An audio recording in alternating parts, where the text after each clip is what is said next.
मैं आपको छोटा सा पंजाब है, मैं मुख्तलिफ शहरों के आपको लहजे सुनाता हूँ। हाफिजाबाद, गुजरांवाला, शेखुपुरा, हाँ जी। वहाँ का दूल्हा क्या कहता अपनी दुल्हन को गुजरांवाले के लहजे में?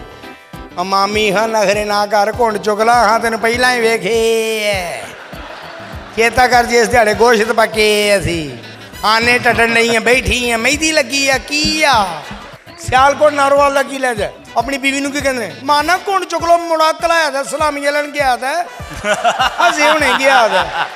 फैसलाबाद का दूल्हा की कहता अपनी दुल्हन नूं कर्मा बाली है घुंड चक लिए या बड़े हाजी उन्हें चकणगे।